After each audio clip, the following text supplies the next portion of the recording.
¿Por qué Gran Bretaña? Los grandes cambios no ocurren por casualidad. Pueden parecer repentinos, como si el mundo cambiara de la noche a la mañana, pero si los analizas con atención, encontrarás años de silenciosa acumulación tras ellos. Las cosas se acomodan poco a poco, los problemas se acumulan, los pequeños cambios se acumulan con el tiempo. Así fue con la revolución industrial. Y cuando se habla de dónde empezó todo, a menudo se empieza por Gran Bretaña. No porque Gran Bretaña fuera el único lugar donde las cosas cambiaron, sino porque fue el primer lugar donde el cambio realmente despegó. Pero ¿por qué Gran Bretaña?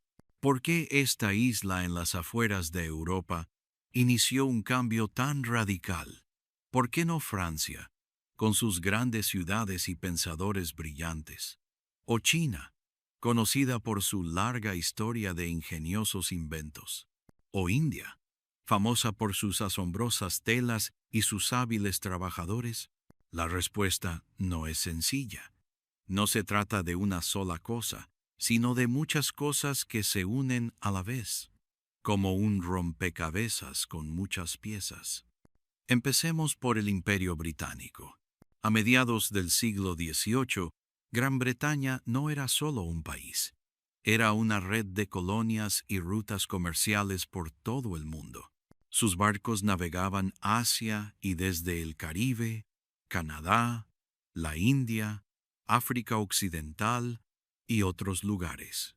Transportaban bienes, ideas y poder a través de los mares.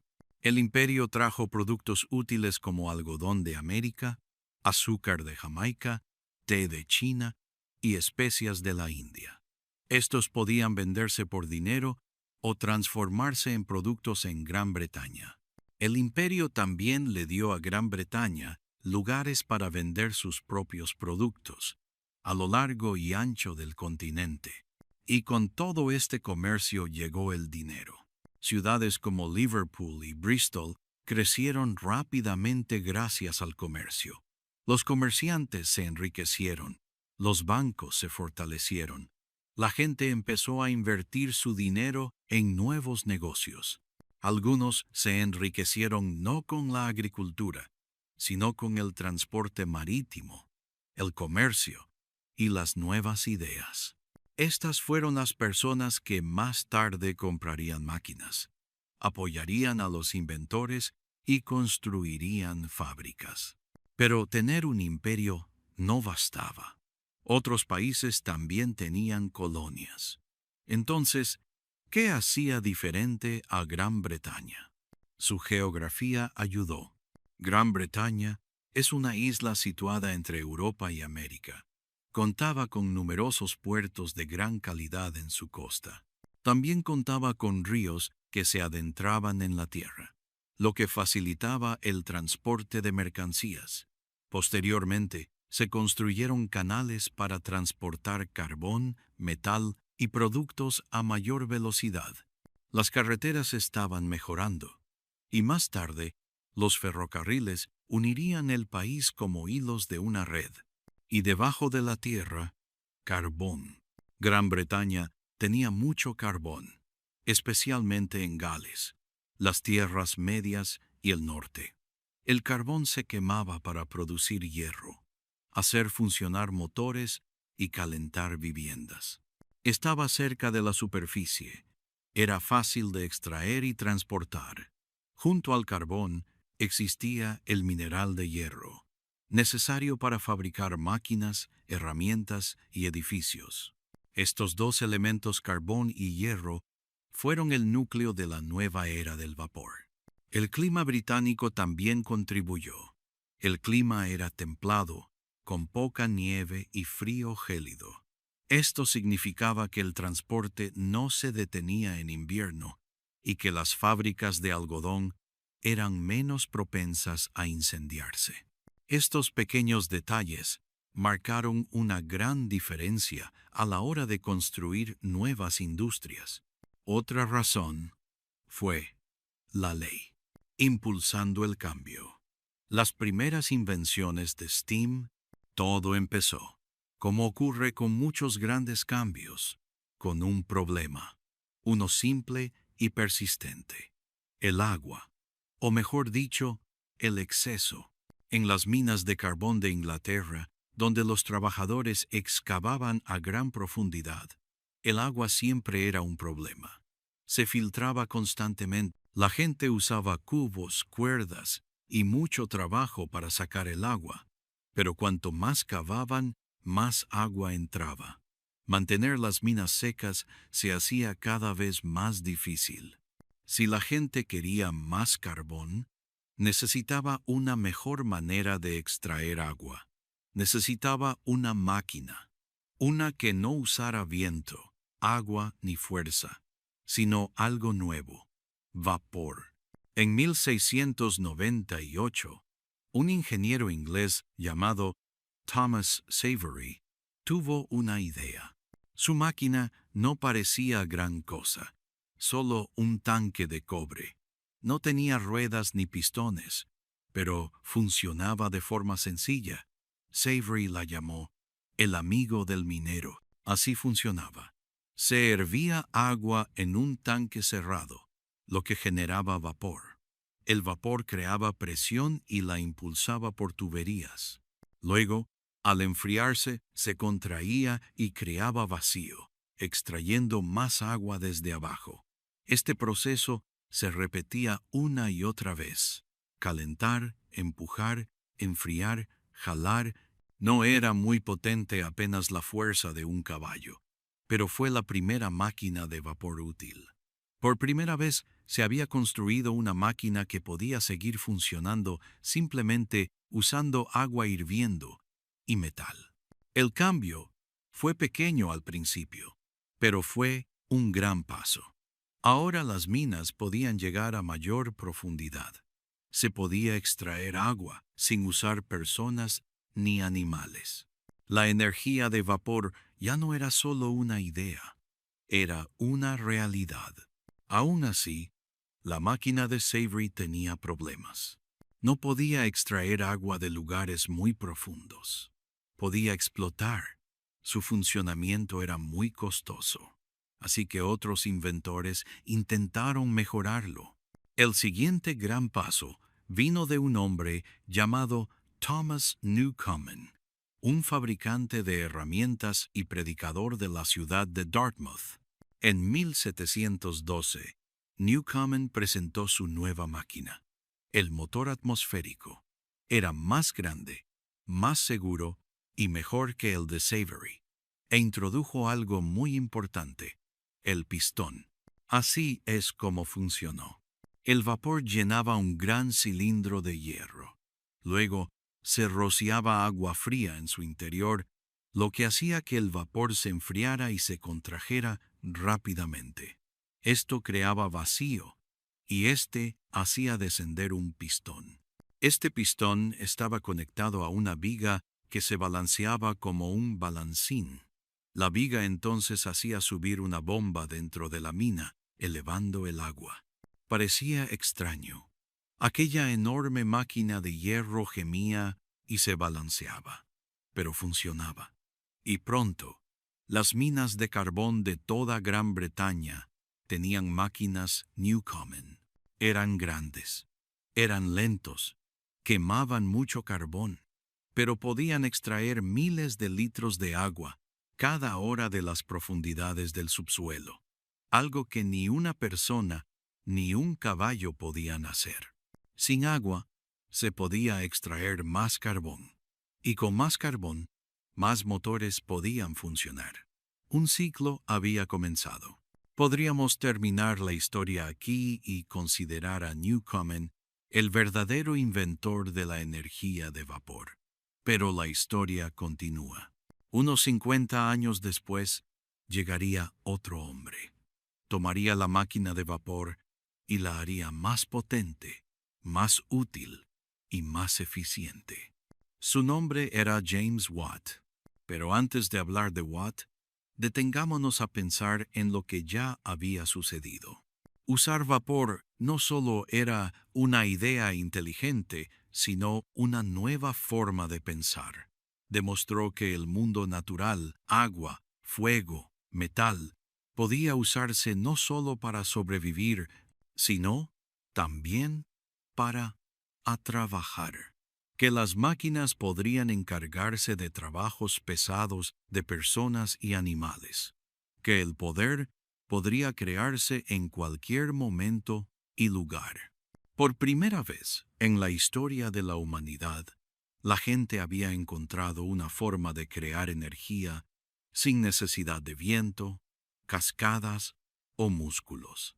Fue un nuevo significado de fuerza. Y para aquellos que querían construir, explorar o ganar dinero, este nuevo tipo de energía abrió la puerta al futuro. Pronto, el vapor saldría de las minas y se usaría en fábricas, barcos, trenes e incluso hogares. Pero su primer aliento, su primer silbido, comenzó aquí, en lo profundo de la tierra. En una mina de carbón oscura y húmeda, una extraña máquina se balanceaba lentamente hacia adelante y hacia atrás, levantando agua un pistón a la vez, impulsando el cambio. Las primeras invenciones de Steam, todo empezó, como ocurre con muchos grandes cambios, con un problema, uno simple y persistente: el agua, o mejor dicho, el exceso. En las minas de carbón de Inglaterra, donde los trabajadores excavaban a gran profundidad, el agua siempre era un problema. Se filtraba constantemente. La gente usaba cubos, cuerdas y mucho trabajo para sacar el agua, pero cuanto más cavaban, más agua entraba. Mantener las minas secas se hacía cada vez más difícil. Si la gente quería más carbón, necesitaba una mejor manera de extraer agua. Necesitaba una máquina, una que no usara viento, agua ni fuerza, sino algo nuevo: vapor. En 1698, un ingeniero inglés llamado Thomas Savery tuvo una idea. Su máquina no parecía gran cosa, solo un tanque de cobre. No tenía ruedas ni pistones, pero funcionaba de forma sencilla.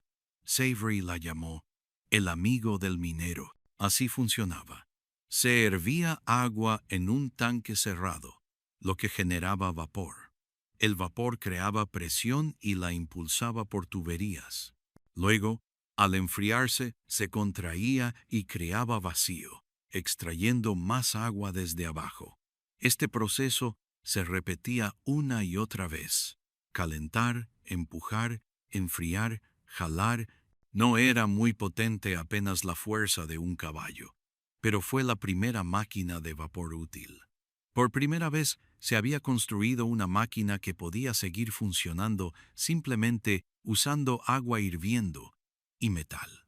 El cambio fue pequeño al principio, pero fue un gran paso. Ahora las minas podían llegar a mayor profundidad. Se podía extraer agua sin usar personas ni animales. La energía de vapor ya no era solo una idea, era una realidad. Aún así, la máquina de Savery tenía problemas. No podía extraer agua de lugares muy profundos. Podía explotar. Su funcionamiento era muy costoso. Así que otros inventores intentaron mejorarlo. El siguiente gran paso vino de un hombre llamado Thomas Newcomen, un fabricante de herramientas y predicador de la ciudad de Dartmouth. En 1712, Newcomen presentó su nueva máquina, el motor atmosférico. Era más grande, más seguro y mejor que el de Savery, e introdujo algo muy importante: el pistón. Así es como funcionó.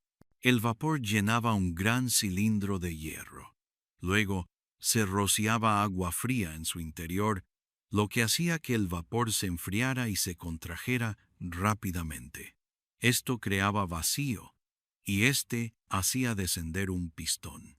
Este pistón estaba conectado a una viga que se balanceaba como un balancín. La viga entonces hacía subir una bomba dentro de la mina, elevando el agua. Parecía extraño. Aquella enorme máquina de hierro gemía y se balanceaba, pero funcionaba. Y pronto, las minas de carbón de toda Gran Bretaña tenían máquinas Newcomen. Eran grandes, eran lentos, quemaban mucho carbón, pero podían extraer miles de litros de agua cada hora de las profundidades del subsuelo, algo que ni una persona ni un caballo podían hacer.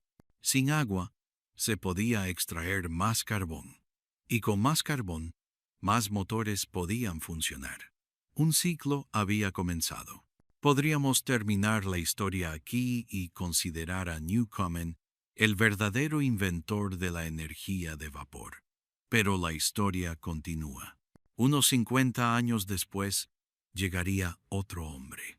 Tomaría la máquina de vapor y la haría más potente, más útil y más eficiente. Su nombre era James Watt. Pero antes de hablar de Watt, detengámonos a pensar en lo que ya había sucedido. Usar vapor no solo era una idea inteligente, sino una nueva forma de pensar. Demostró que el mundo natural, agua, fuego, metal, podía usarse no solo para sobrevivir, sino también para trabajar. Que las máquinas podrían encargarse de trabajos pesados de personas y animales. Que el poder podría crearse en cualquier momento y lugar.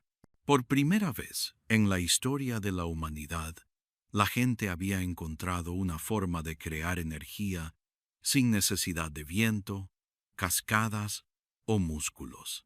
Fue un nuevo significado de fuerza. Y para aquellos que querían construir, explorar o ganar dinero, este nuevo tipo de energía abrió la puerta al futuro. Pronto, el vapor saldría de las minas y se usaría en fábricas, barcos, trenes e incluso hogares. Pero su primer aliento, su primer silbido, comenzó aquí, en lo profundo de la tierra.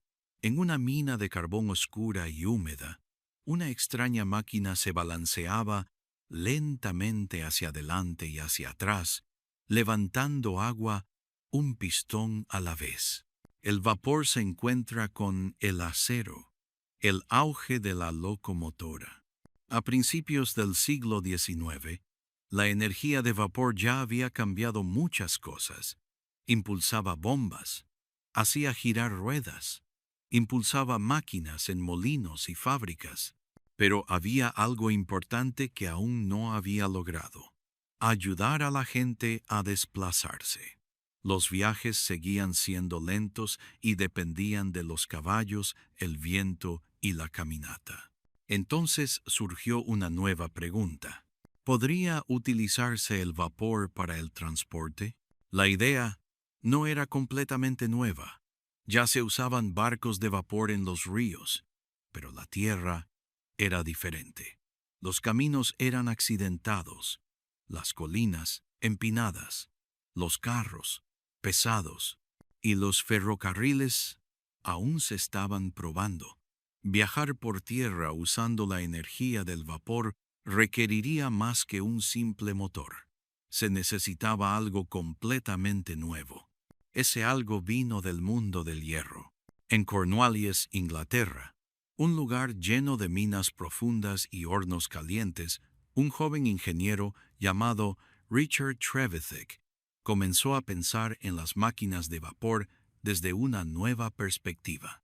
Creció rodeado de la energía del vapor, pero creía que las máquinas de la época eran demasiado grandes y lentas. Pensó que podían hacerse más pequeñas, más rápidas y más potentes. Y tenía razón.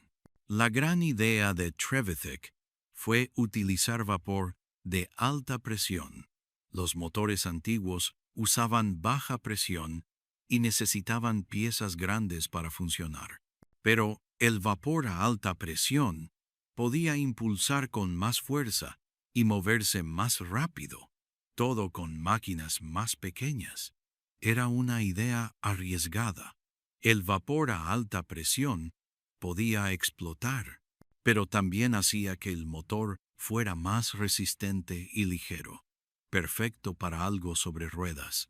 En 1804, Trevithick construyó el primer tren de vapor de tamaño real del mundo. Era una máquina corta y pesada de hierro, con 4 ruedas. Transportaba una carga de carbón y pasajeros por unas vías en el sur de Gales. En una fría mañana de febrero, el tren hizo su primer viaje.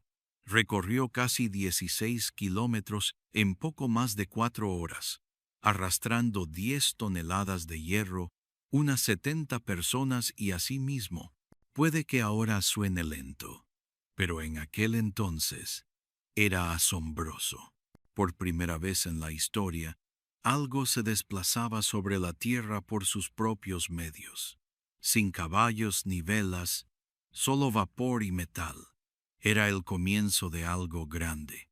Trevithick construyó otros carros a vapor que circulaban por carreteras, resoplaban por las ciudades y asombraban a la gente, aunque también asustaban a los animales de granja. Pero los caminos eran difíciles. Los inversores no estaban seguros y los materiales aún requerían mejoras. Sus ideas se adelantaron a su tiempo. Por ahora, guardaron silencio. Pero la chispa ya estaba encendida. Otros habían visto lo que el vapor podía hacer. En 1812, un ingeniero llamado Matthew Murray construyó una máquina de vapor llamada Salamanca Fue, el primer tren de vapor utilizado en una actividad comercial real. Tenía 2 cilindros y un sistema de engranajes que le permitía subir cuestas sin resbalar. En 1813 llegó el Billy el resoplando, hecho por William Hedley Era, más lento pero más fuerte, y demostró que los trenes de vapor podían transportar carbón día tras día, con menos costos que utilizando caballos. Pero el cambio más grande llegó en 1825. Fue entonces cuando George Stephenson, introducido locomoción No. 1, operaba en el nuevo ferrocarril de Stockton y Darlington, y transportaba tanto mercancías como personas. No era una máquina de un solo uso. Marcaba el inicio de un verdadero sistema ferroviario. Stephenson vio algo que otros no vieron. No solo quería construir trenes, sino conectar pueblos, ciudades e industrias. Imaginó largas vías férreas con trenes transportando mercancías y personas por todo el país. Para él, el vapor no era solo una herramienta, era el futuro. Su hijo, Robert Stephenson, ayudó a acercar aún más ese futuro. En 1829, los Stephenson construyeron un nuevo motor llamado Coheed. Lo inscribieron en una carrera llamada Pruebas de Rain Hillel Ganador. Sería elegido para operar la primera línea ferroviaria del mundo entre 2 ciudades, Liverpool y Manchester. Miles de personas acudieron a ver el espectáculo. La mayoría de los motores fallaron. Algunos se averiaron. Otros no terminaron. Pero el cohete pasó volando junto a todos ellos. Alcanzaba 47 kilómetros por hora, una velocidad increíble para la época. Era robusto, fiable, y podía transportar tanto pasajeros como carga. Ganó la carrera, se adjudicó el puesto y demostró al mundo lo que los trenes de vapor podían hacer. Después de eso, las vías del tren se extendieron por toda Gran Bretaña.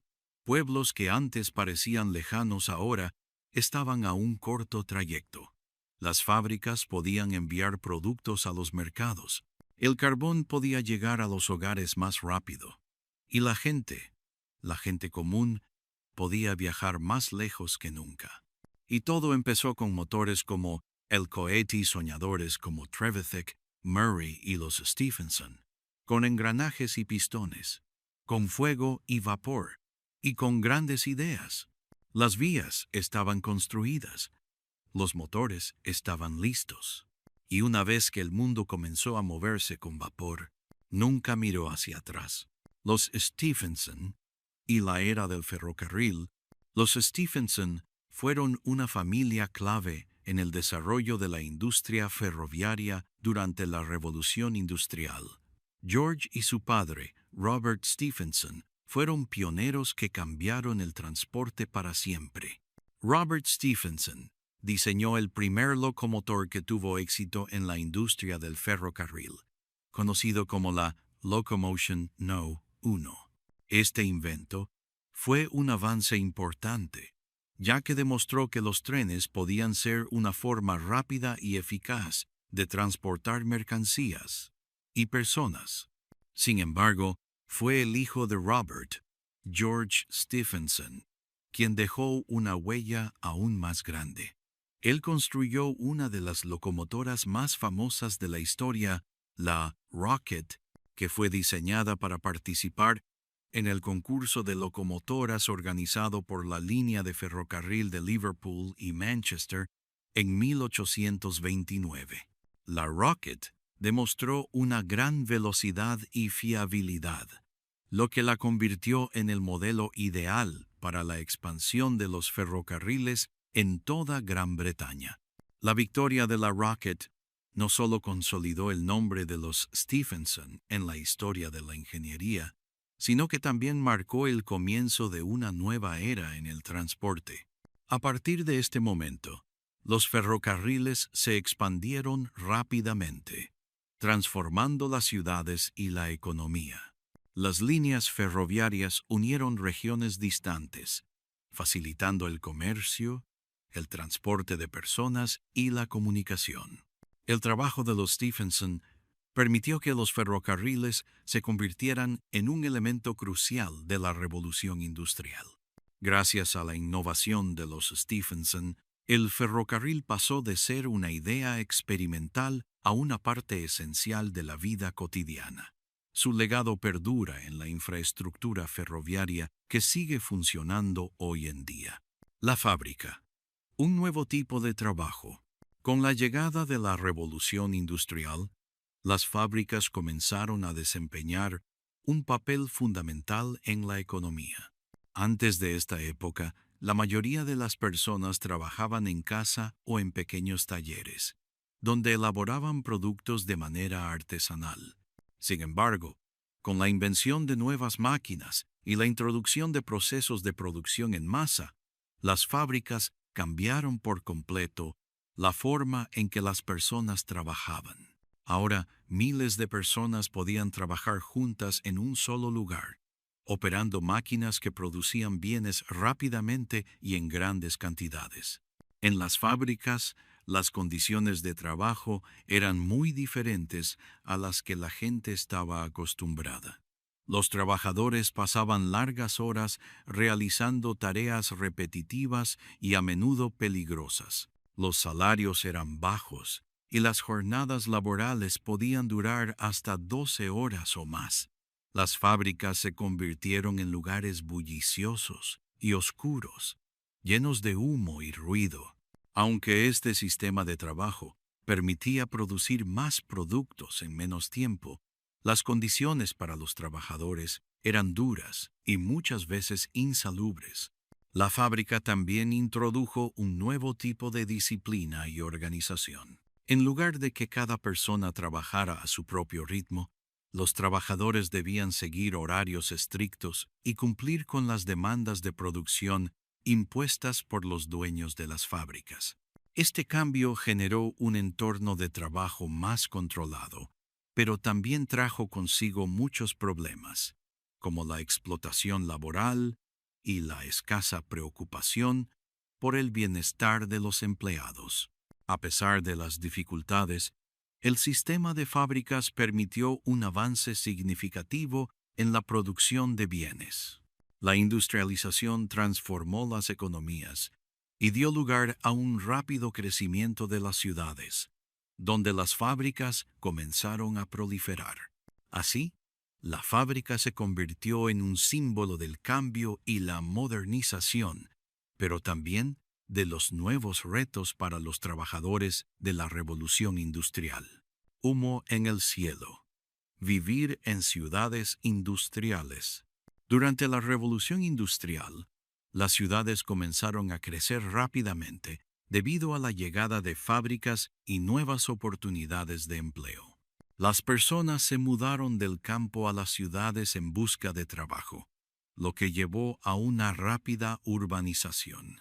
Las fábricas, que funcionaban principalmente con carbón, producían grandes cantidades de humo que cubrían el cielo y contaminaban el aire. Este humo era una parte inevitable de la vida en las ciudades industriales y afectaba la salud de los habitantes. Las condiciones de vida en estas ciudades no eran fáciles. A menudo, las viviendas eran pequeñas, oscuras y hacinadas. Muchas familias vivían en casas compartidas, donde no había suficiente ventilación ni luz natural. Las calles eran estrechas y sucias, llenas de polvo y residuos de las fábricas cercanas. El ruido constante de las máquinas y el bullicio de los trabajadores hacían que el ambiente fuera aún más caótico. Además de las malas condiciones de vida, la salud de las personas también se veía gravemente afectada por la contaminación. El aire cargado de humo y los residuos industriales causaban enfermedades respiratorias y otros problemas de salud entre los habitantes de las ciudades. A pesar de estos problemas, la vida en las ciudades industriales también ofrecía nuevas oportunidades.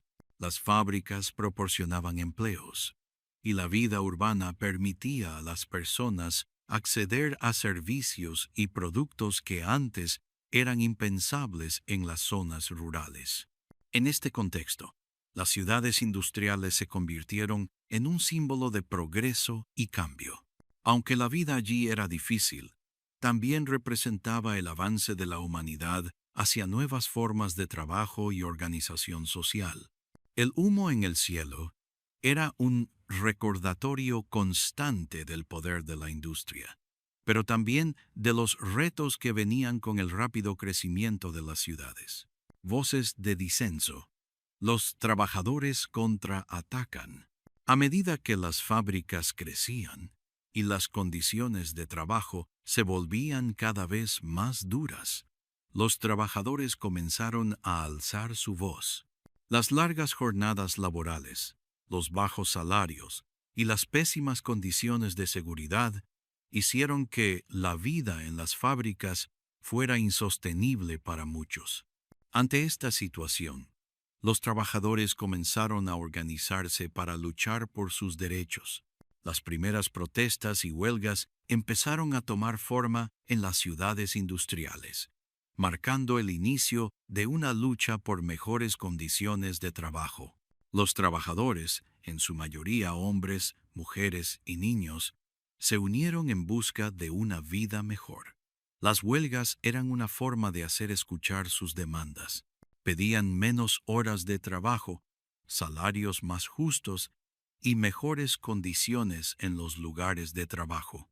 Muchas veces, estas protestas eran reprimidas por los dueños de las fábricas o las autoridades, pero los trabajadores no se rendían fácilmente. Sus voces se hicieron más fuertes a medida que más personas se unían a la causa. Además de las huelgas, surgieron los primeros sindicatos, asociaciones creadas con el objetivo de defender los derechos de los trabajadores. Estos grupos luchaban para que se aprobaran leyes laborales que regularan las condiciones de trabajo, como la limitación de las horas laborales y la mejora de las condiciones de salud y seguridad en las fábricas. Aunque el camino fue largo y difícil, estas primeras luchas marcaron el comienzo de cambios importantes en el mundo laboral. A través de su resistencia, los trabajadores comenzaron a lograr avances importantes. Aunque no todos los cambios ocurrieron de inmediato, las voces de disenso fueron fundamentales para mejorar las condiciones laborales y para construir un futuro en el que los derechos de los trabajadores fueran respetados. Esclavitud, explotación e imperio. A veces vemos la revolución industrial como una época de grandes ideas e inventos asombrosos.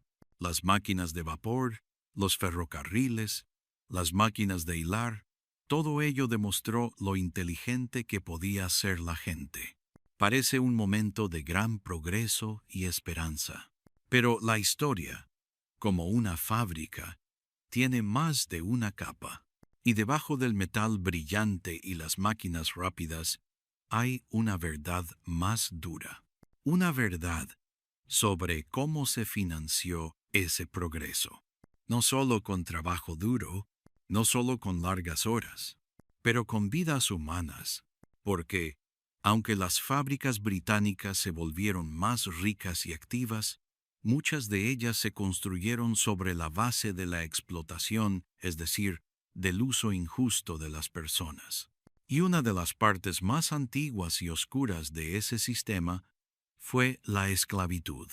Mucho antes de que se construyeran las máquinas de vapor, el Imperio Británico estaba profundamente involucrado en el comercio atlántico de esclavos.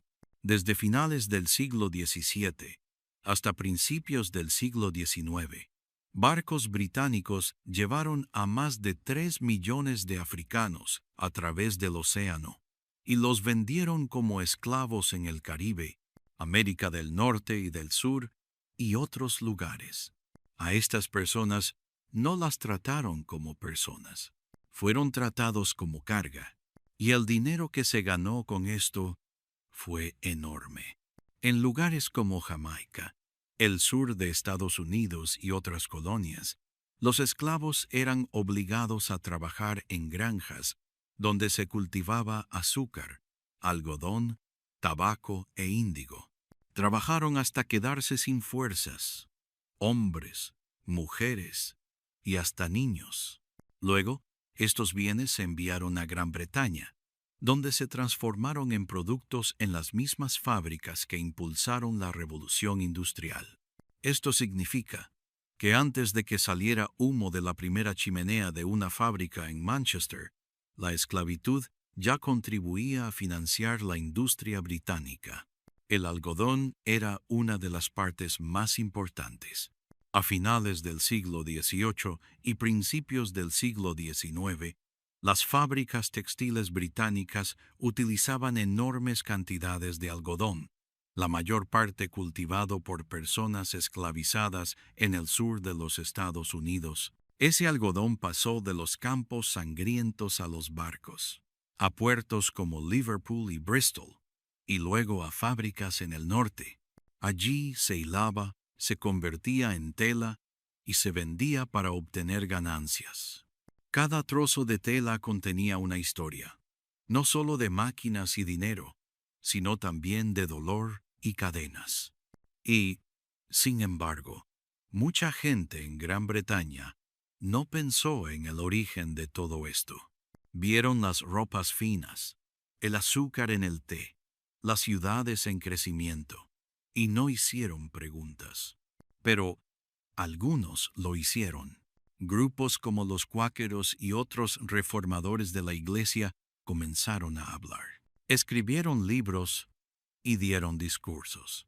Dijeron que la esclavitud no solo era incorrecta, sino que era contraria a Dios.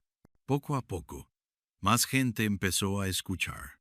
En 1807, el Parlamento británico aprobó una ley para detener la trata de esclavos, pero la esclavitud todavía era legal en las colonias británicas.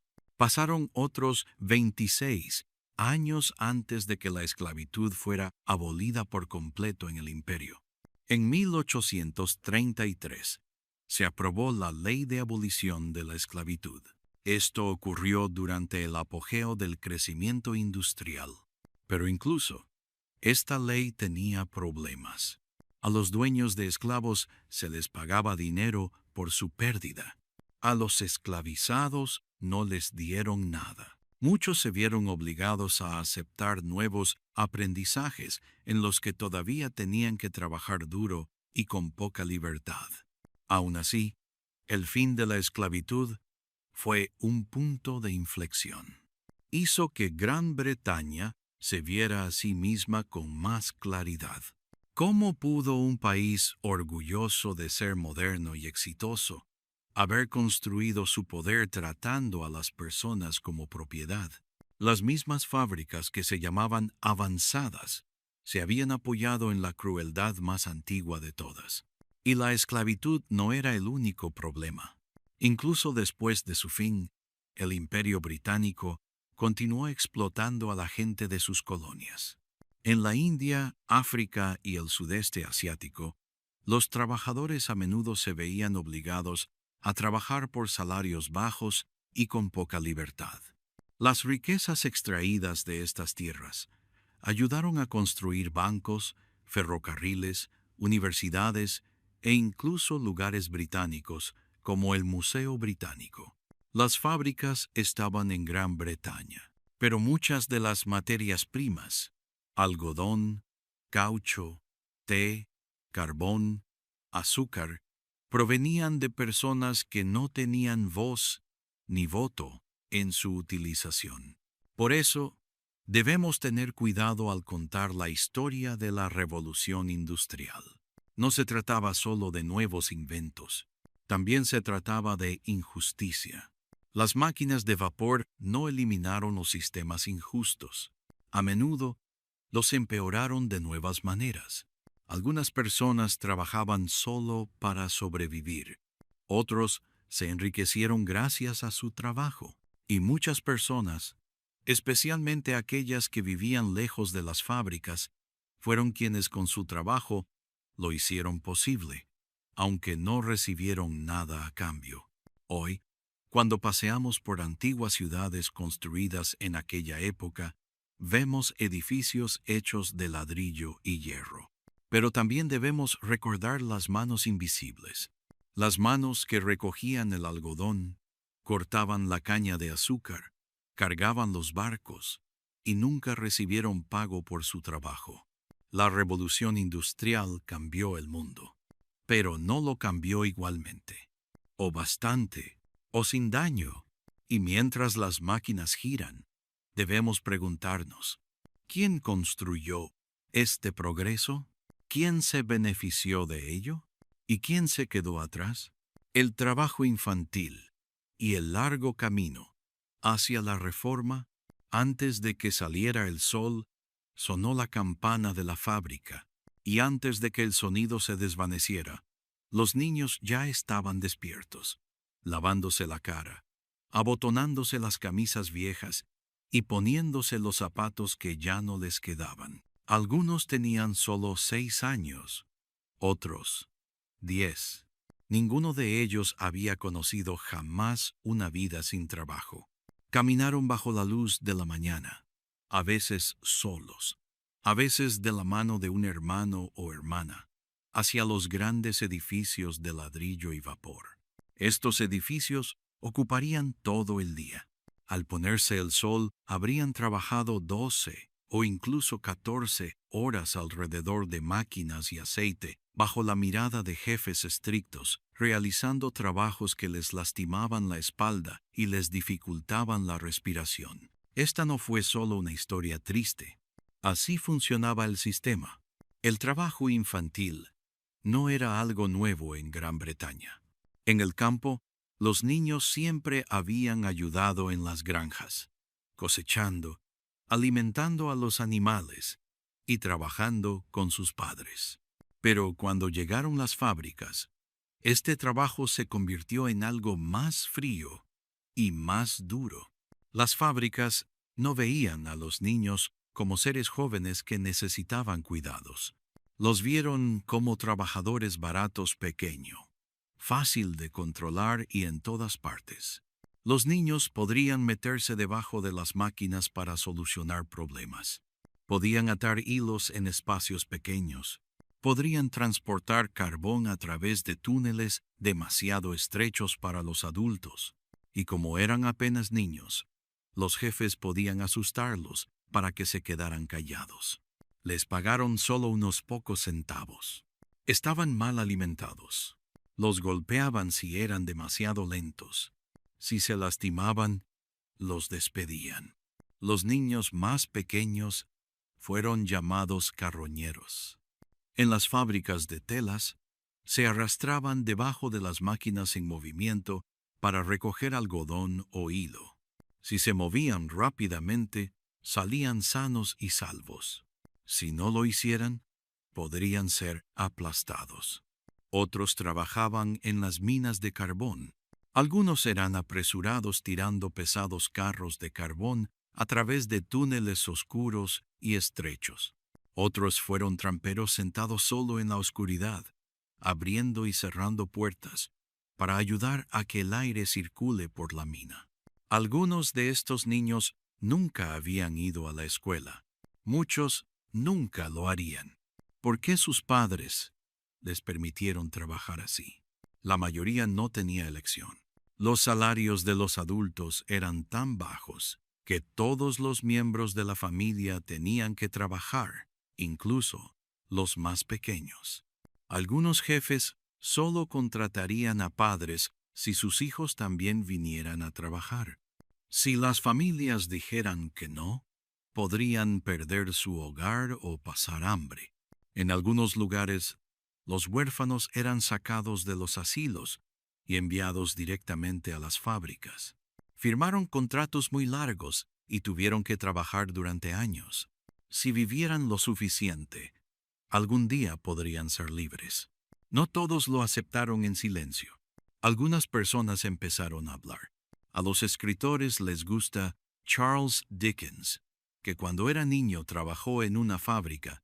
Escribió libros que mostraban lo mal que estaban las cosas para los niños pobres.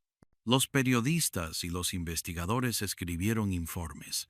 Contaron historias de niños que habían sido golpeados, heridos, o que a la edad de 12 años ya estaban viejos y enfermos. Algunas personas hablaron con el Parlamento. Otros trabajaron a través de iglesias. Muchos firmaron peticiones y alzaron la voz, no solo sobre lo que está bien o lo que está mal, sino también sobre cómo el trabajo infantil estaba dañando el futuro del país. Y poco a poco, muy lentamente, las leyes empezaron a cambiar. La primera ley entró en vigor en 1802. Se llamaba el Ley de Salud y Moral de los Aprendices. Intentó mejorar la situación de los niños que trabajaban en fábricas textiles, pero no se aplicó, por lo que poco cambió. Un paso más grande llegó en 1833, con la Ley de Fábricas. Se indicó que los niños menores de 9 años no podían trabajar en fábricas textiles. Los niños entre 9 y 13 años solo podían trabajar 48 horas a la semana. También tenían que ir a la escuela al menos 2 horas al día. Por primera vez, los propietarios de fábricas tuvieron que llevar un registro de la edad y permitir el ingreso de inspectores.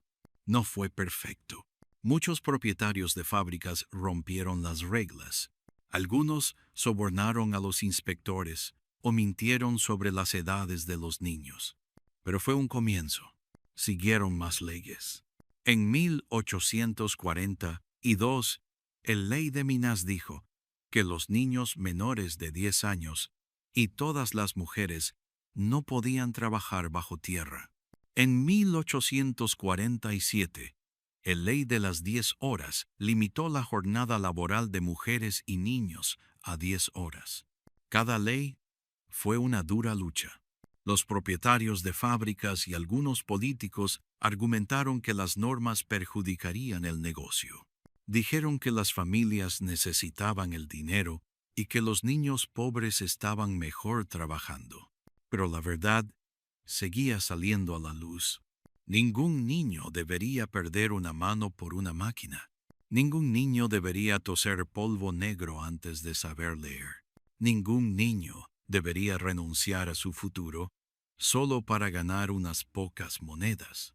A finales del siglo XIX, educación empezó a convertirse en un derecho. En 1870, El Ley de Educación estableció por ley que los niños en Inglaterra y Gales tenían que ir a la escuela. Finalmente, los niños empezaron a abandonar las fábricas y a ir a las aulas. La lucha no había terminado, pero algo importante había cambiado. La gente estaba empezando a ver que infancia no estaba destinado al trabajo duro, sino a aprender, a crecer y a estar seguro.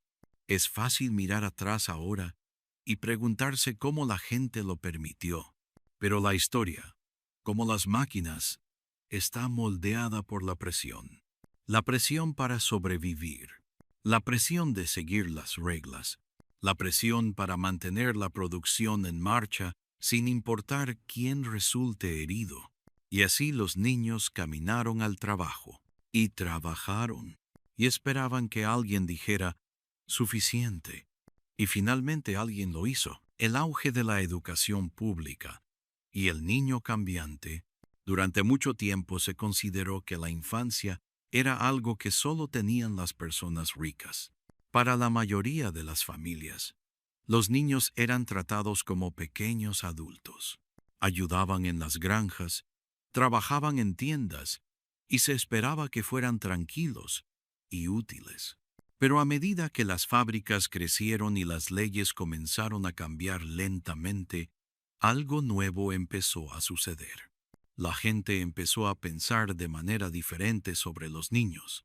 Comenzaron a creer que la infancia debería ser algo más que trabajo duro, que el valor de un niño no estaba en cuánto podía cargar o limpiar, pero en lo que pudieron aprender, lo que pudieron convertirse, y de esa nueva idea surgió algo poderoso: educación pública.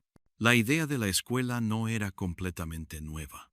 Siempre había habido tutores privados y escuelas religiosas, pero eran solo para los hijos de familias ricas. Los niños pobres y la mayoría de las niñas no tenían oportunidad de ir, y muchos niños trabajaban muchas horas, por lo que de todas formas no tenían tiempo para aprender. A principios del siglo XIX comenzaron pequeños cambios. Grupos de la iglesia y gente amable comenzaron escuelas dominicales, donde los niños pobres podían aprender a leer en su único día libre. Algunas personas también abrieron escuelas destartaladas, aulas pequeñas y sencillas, en sótanos o habitaciones vacías. Estas escuelas no tenían mucho dinero ni materiales, y los profesores a menudo eran voluntarios, pero creían en una idea fuerte: incluso los niños pobres merecen una educación. La revolución industrial lo había cambiado todo. El mundo era más rápido, más ruidoso, y estaba lleno de máquinas. Para vivir y trabajar en este nuevo mundo, la gente necesitaba leer, contar, seguir instrucciones y firmar papeles. Incluso, los propietarios de fábricas empezaron a ver que los trabajadores más inteligentes eran mejores trabajadores. Así que la presión a favor de las escuelas públicas se hizo más fuerte. En 1870 el Parlamento británico aprobó la Ley de Educación Elemental, también llamado el Ley Forster. Fue el primer paso real hacia la educación gratuita para todos los niños en Inglaterra y Gales. La ley dice que todos los niños entre 5 y 13 años deberían tener la oportunidad de ir a la escuela. Por primera vez, la escuela no era solo para los afortunados. Se convirtió en un bien. Al principio, el cambio fue lento. En algunas zonas se construyeron escuelas rápidamente. En otras, no. Muchos padres todavía necesitaban que sus hijos trabajaran, por lo que no todos los niños iban a clases. Pero el sistema creció. Se crearon juntas escolares. Se capacitaron profesores. Se construyeron nuevos edificios escolares. Cada vez fueron más los niños que empezaron a asistir. Por 1880 la escuela ya no era solo un derecho, sino que se convirtió en la ley. Los niños tuvieron que irse. En 1891, la escuela también se convirtió gratis, de modo que incluso las familias pobres pudieran enviar a sus hijos. Dentro de estas primeras aulas, los niños se sentaban en escritorios de madera y usaban pequeñas pizarras para escribir. Memorizaban lecciones y las repetían en voz alta. Los profesores eran estrictos. La creatividad no era algo común, pero los niños aprendieron a leer, escribir y hacer matemáticas. También aprendieron sobre el mundo, sobre las reglas, sobre cómo pensar por sí mismos. Comenzaron a ver una versión diferente de sí mismos, no solo trabajadores, sino estudiantes. Quizás incluso los futuros líderes. La educación también cambió la manera en que la gente pensaba sobre la infancia. Antes, un niño de 6 años podía estar trabajando en una mina. Ahora bien, ese mismo niño podría estar leyendo un libro o escribiendo con tiza. Se construyeron parques infantiles. Los niños comenzaron a jugar y crecer juntos en la escuela. La gente empezó a comprender que la infancia era un tiempo especial que necesitaba ser protegido. Para las niñas, este fue un gran cambio. Antes, muchos nunca aprendieron a leer ni a escribir. Ahora se permitió que más niñas ingresaran a las escuelas. Todavía no tenían las mismas oportunidades que los niños, y algunas lecciones eran diferentes. Pero muchas niñas comenzaron a soñar con un futuro más grande, convertirse en profesores, enfermeras, escritores o incluso líderes. La educación ayudó a abrir nuevas puertas. No a todos les gustaron los cambios. Algunos propietarios de fábricas estaban enojados porque habían perdido a niños trabajadores baratos. Algunos padres no querían que el gobierno les dijera qué hacer. La gente discutía sobre qué deberían enseñar las escuelas y quién debería enseñarlo. La religión, la clase y la política fueron parte de la lucha, pero el cambio siguió avanzando. Ahora bien, el sonido que gobernaba el día de un niño no era solo el silbato de la fábrica.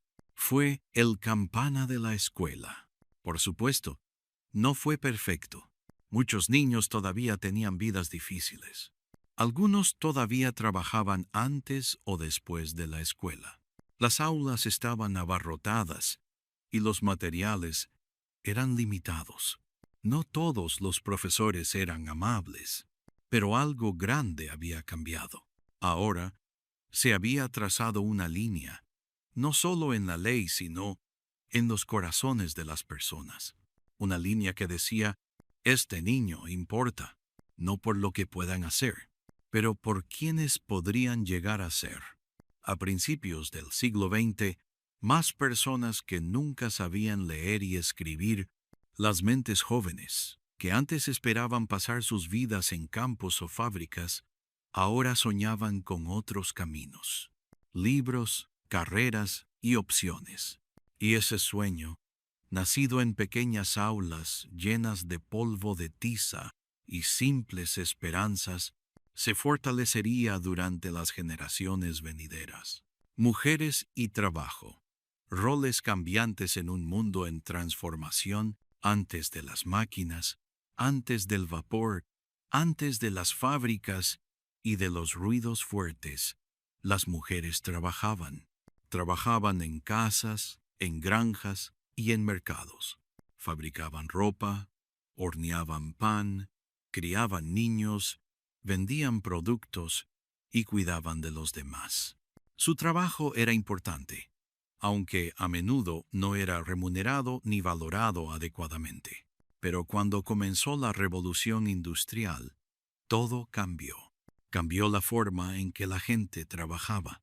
Cambió UMC trabajó. Y cambió qué trabajo significaba para las mujeres. Este cambio fue enorme. A principios del siglo XIX, la gente creía que los hombres debían ganar dinero y las mujeres debían quedarse en casa. Se esperaba que la mujer perfecta fuera tranquila, educada y permaneciera dentro de la casa. Pero esta idea no coincidía con la vida real de la mayoría de las familias. Las mujeres pobres tenían que trabajar. Tuvieron que ganar dinero para pagar el alquiler, comprar comida y cuidar a sus hijos. Muchas mujeres encontraron trabajo en fábricas. Las fábricas textiles, donde se fabricaban las telas, contrataban a un gran número de mujeres y niñas. Operaban máquinas, hilaban, teñían telas y empaquetaban mercancías. En algunas fábricas, las mujeres representaban más de la mitad de todos los trabajadores. ¿Por qué? Porque les pagaron menos que los hombres. Porque los jefes pensaban que las mujeres eran más fáciles de controlar. Porque podían entrenarse rápidamente y reemplazarse fácilmente. Pero las mujeres de las fábricas eran fuertes. Aprendieron a utilizar máquinas peligrosas. Trabajaban largas horas en lugares ruidosos y sucios. Trabajaron cansados, embarazadas o enfermos. Trabajaron porque ellos tuve que.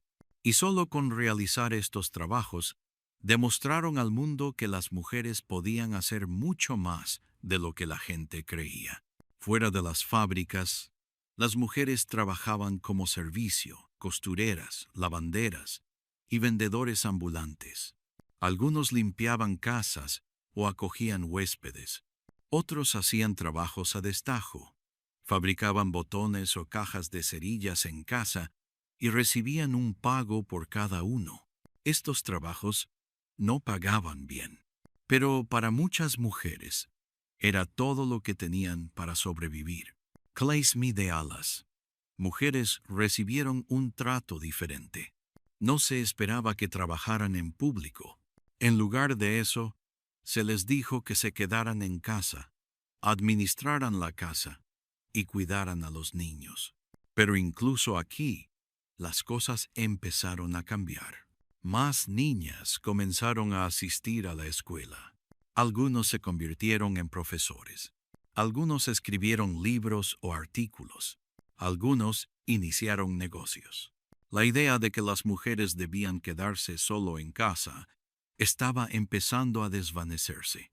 Algunas mujeres no estaban satisfechas con pequeños cambios. Ellos hablaron. Se reunían en casas, iglesias y salones sindicales. Escribieron cartas, dieron discursos y exigieron derechos, no solo mejores empleos, sino leyes justas. Estas mujeres fueron las primeras feministas, aunque la palabra aún no se usaba mucho. Pidieron el derecho a poseer propiedades, criar a sus propios hijos, obtener una educación y, un día, votar. A finales del siglo XVIII, Maria Wollstonecraft había dicho que las niñas debían ser educadas como los niños. En el siglo XIX, más mujeres comenzaron a estar de acuerdo y a tomar medidas. En 1833, el Ley de Fábricas limitó el tiempo que podían trabajar las mujeres y los niños. Esto demostró por primera vez en la legislación que las mujeres también eran trabajadoras. En 1842, el Ley de Minas prohibió a las mujeres trabajar bajo tierra. Algunos dijeron que era para proteger a las mujeres, pero también eliminó empleos que muchas necesitaban y no ofreció otros nuevos. Aún así, las mujeres siguieron presionando. Algunos se unieron a los primeros grupos de trabajadores con hombres. Otros formaron los suyos propios. En la ciudad textil de Leeds, las mujeres celebraron reuniones sobre los problemas de las fábricas. En Londres, las mujeres lucharon para ir a la escuela. En todo el país, las mujeres estaban dando un paso adelante. La mayoría no estaba intentando iniciar una revolución. Ellos solo querían ser respetado, ser pagado de manera justa y para hacer sus decisiones propias. Incluso las pequeñas peticiones se sintieron como grandes pasos adelante. A finales del siglo XIX, se abrieron más puertas.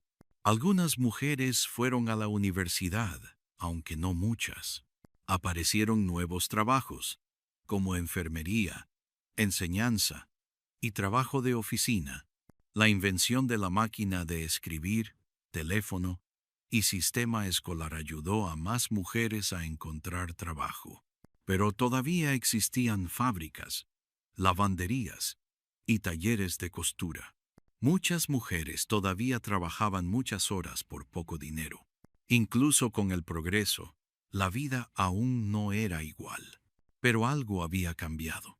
La revolución industrial no dio a las mujeres plena libertad, pero eso los sacó del segundo plano y los puso en el centro de atención. Ya no eran vistas solo como esposas o madres. Eran trabajadores, oradores, dirigentes, y no volvieron a ser invisibles. Se organizaron. Ellos protestaron. Ellos votaron. Ellos lideraron a otros. Y lo hicieron con fuerza, no solo con libros o discursos, pero de sus vidas reales.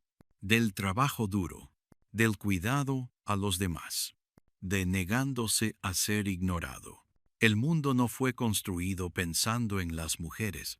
Así las mujeres comenzaron el largo y poderoso trabajo de reconstruyendo el mundo con ellos mismos en el centro. Máquinas a través del mar. El alcance global de la industrialización. La máquina de vapor no estaba silenciosa. Rugió, silbó, se movió con fuerza y energía, y se escuchó mucho más allá de las ciudades brumosas de Gran Bretaña, porque la industrialización, como el imperio, como la guerra, como el lenguaje, no se queda en un solo lugar, se propaga a través de océanos, a través de fronteras, a través de vidas humanas. A mediados del siglo XIX, los cambios que comenzaron en unas cuantas ciudades del norte de Inglaterra se habían vuelto mucho mayores. Una fuerza mundial. Todo empezó con ideas.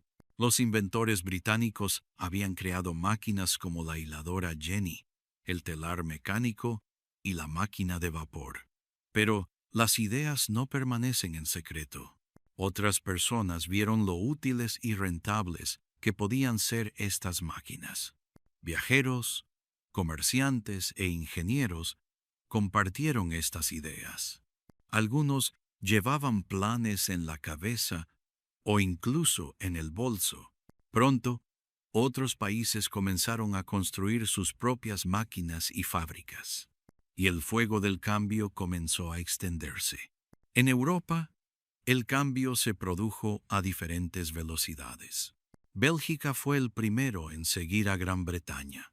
En sus zonas ricas en carbón, se construyeron rápidamente fábricas, fundiciones y ferrocarriles. Francia avanzó más lentamente. Su fuerte tradición de productos artesanales y sus problemas políticos dificultaron el cambio. Aún así, ciudades como Lille y Lyon se llenaron de vida fabril. Alemania aún no era un solo país, sino muchos estados pequeños. Pero una vez unida, creció rápidamente.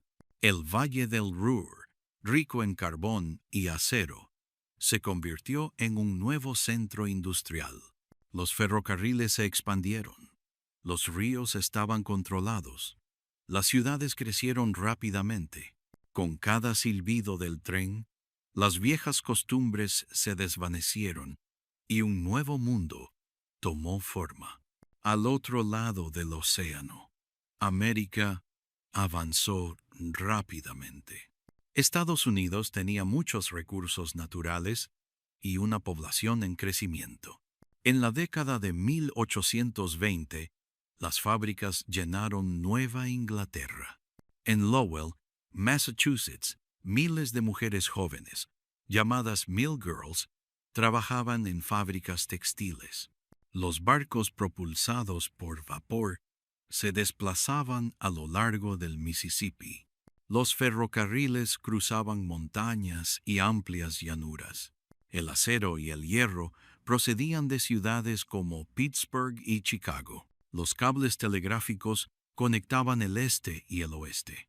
A finales del siglo XIX, Estados Unidos no solo copiaba, también competía.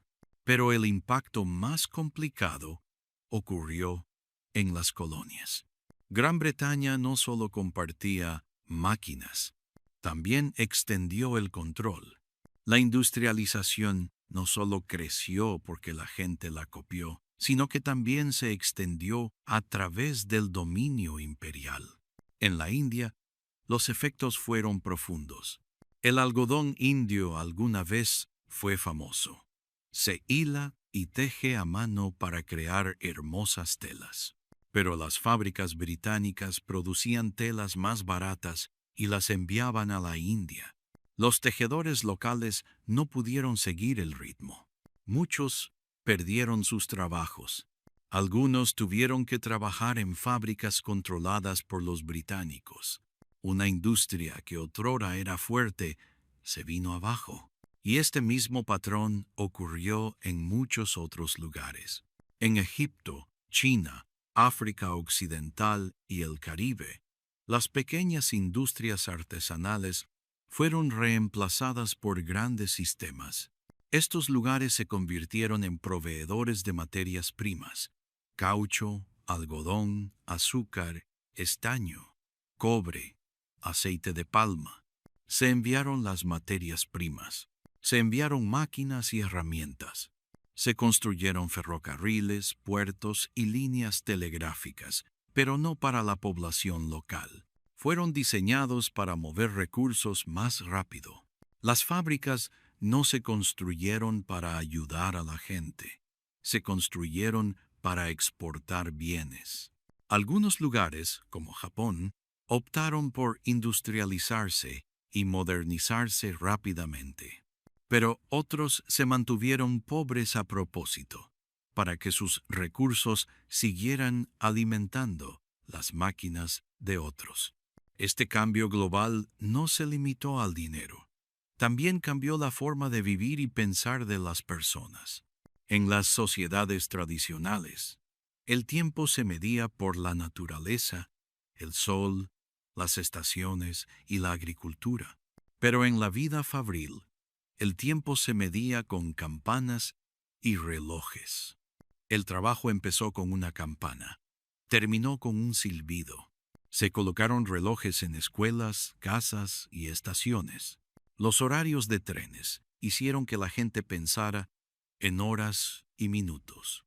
En todo el mundo, la gente empezó a vivir según el reloj, no según el sol. Incluso la tierra cambió. Las ciudades crecieron cerca de ríos, minas y puertos. Mucha gente abandonó las granjas y se trasladó a las fábricas. Se talaron bosques, se excavaron colinas, se desviaron los ríos. Allá donde llegó la industrialización, trajo consigo cosas buenas y malas.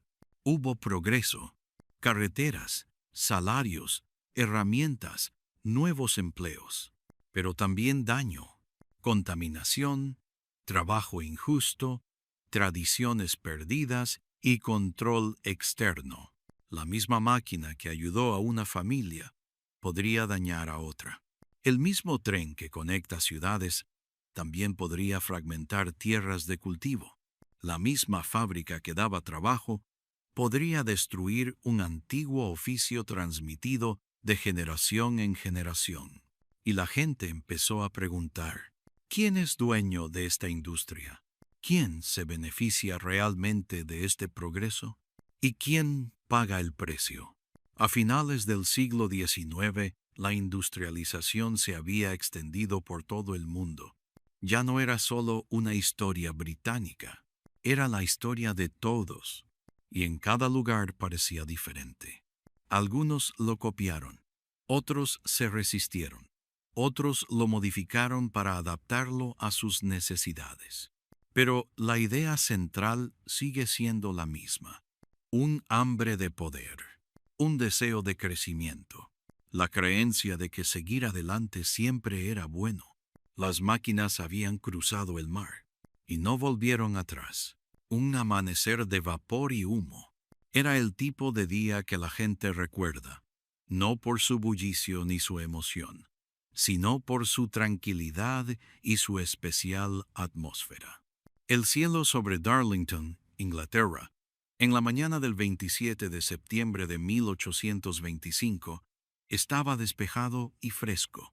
El aire olía a humo y hierro mojado. Una ligera brisa se extendía entre una multitud de unas 450 personas junto a una plataforma de madera. Los niños se sentaban sobre los hombros de sus padres.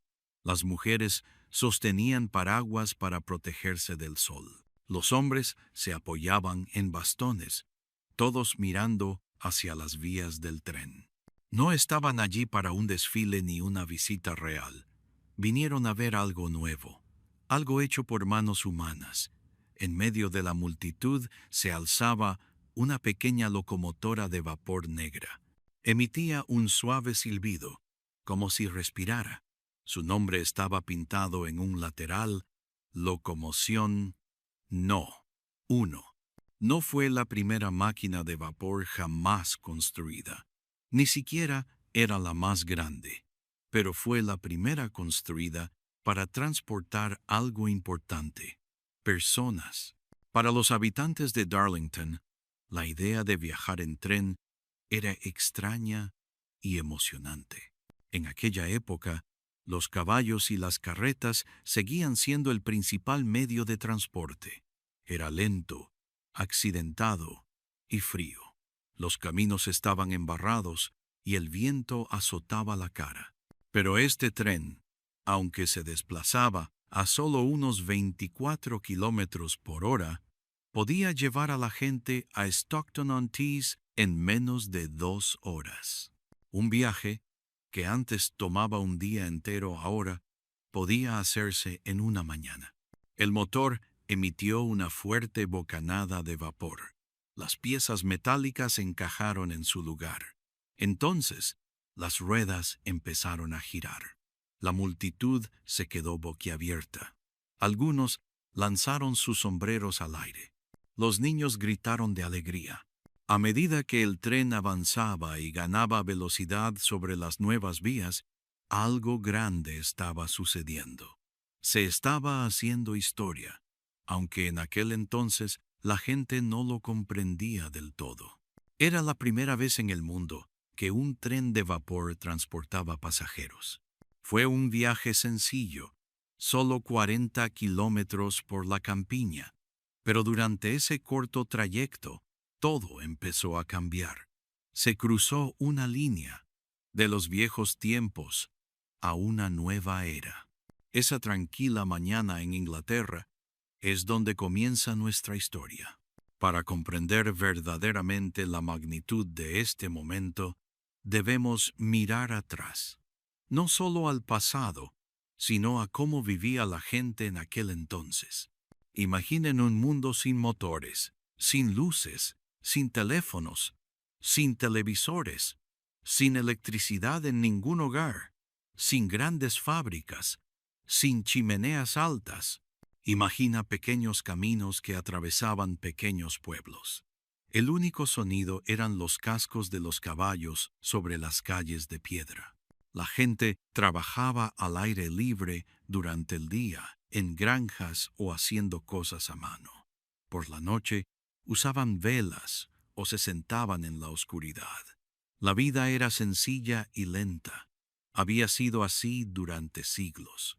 En la Gran Bretaña del siglo XVII, la mayoría de la gente vivía cerca de casa. Trabajaban la misma tierra que sus padres y abuelos. Aprendían habilidades de otros habitantes de su aldea. Casi nunca viajaban. Ir a una ciudad era poco común. La gente solo podía desplazarse con sus propias fuerzas o con animales. La idea de usar vapor y fuego para impulsar máquinas parecía un sueño.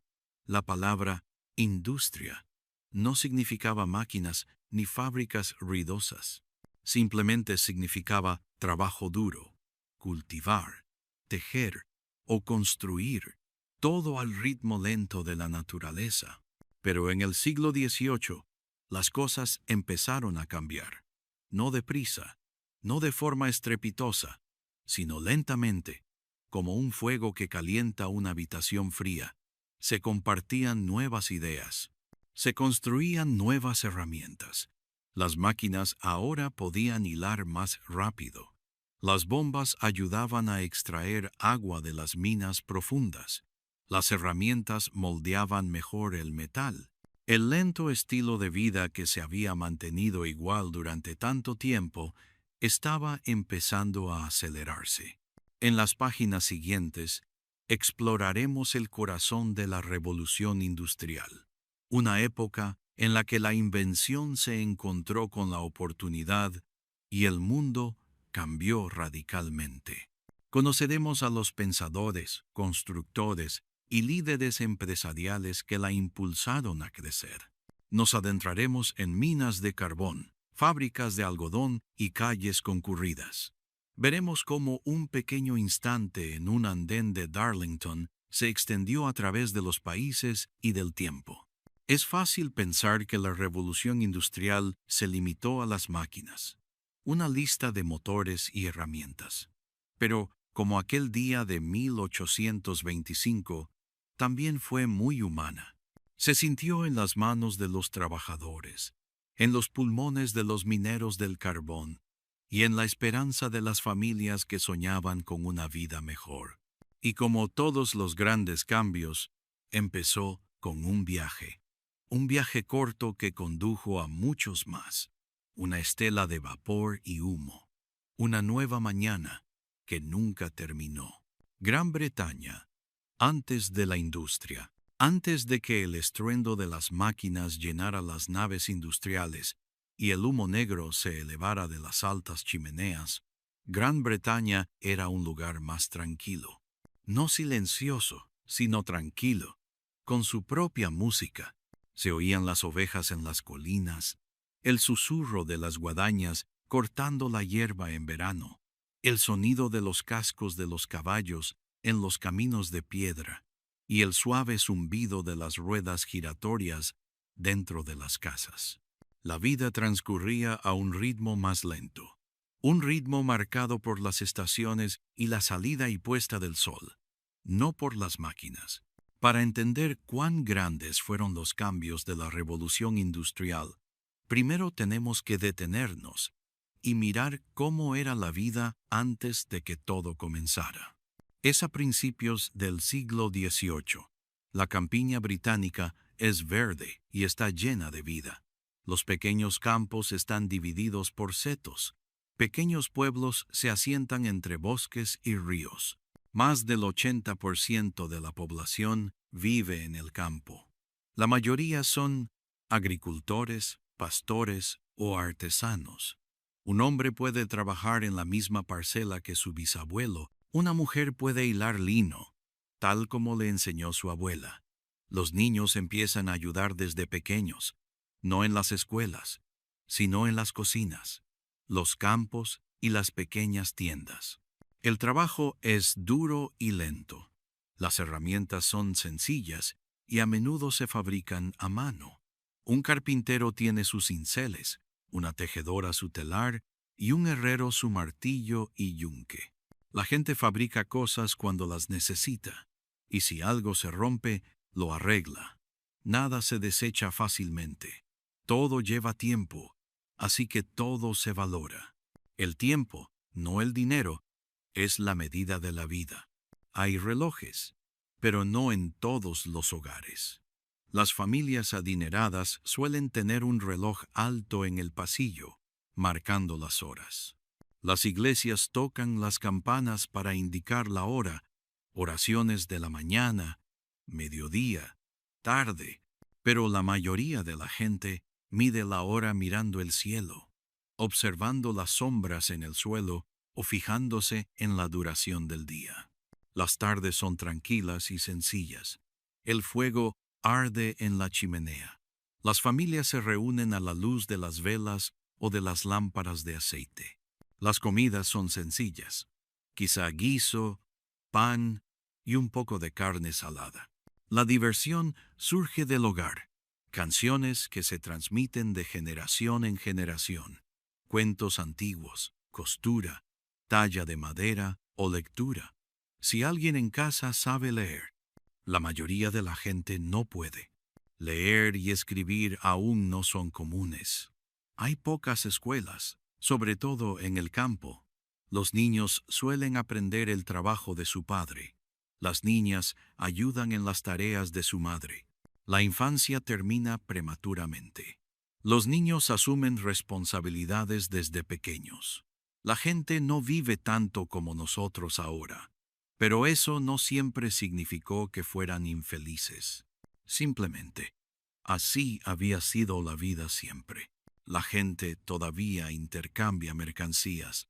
Por supuesto, los pueblos tienen mercados 1 o 2 veces por semana. Las carretas traen artículos de los pueblos cercanos. Los vendedores ambulantes ofrecen telas, especias o herramientas.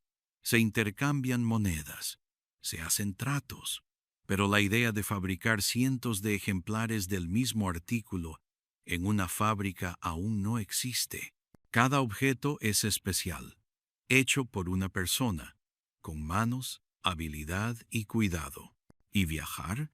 Viajar es raro y difícil. Los caminos son estrechos y están llenos de baches. Los carruajes rebotan por senderos accidentados. Un viaje de 48 kilómetros puede llevar un día entero, o más si llueve. La mayoría de la gente pasa toda su vida cerca de donde nació. Es normal vivir y morir a menos de 16 kilómetros de casa. El mundo es grande, pero para la mayoría se siente pequeño. Solo su pueblo, su trabajo y su familia. Las cartas tardan mucho en llegar. Las noticias se propagan lentamente, de persona a persona o a través de un periódico. Los grandes acontecimientos de Londres pueden llegar a un pueblo lejano 2 semanas después, leídos en voz alta por el sacerdote o el posadero. El cambio es lento en este mundo, como la miel que gotea de una cuchara. Pero el cambio está llegando. Hay señales, si sabes dónde buscar. En grandes ciudades como Londres y Bristol, el comercio está en auge.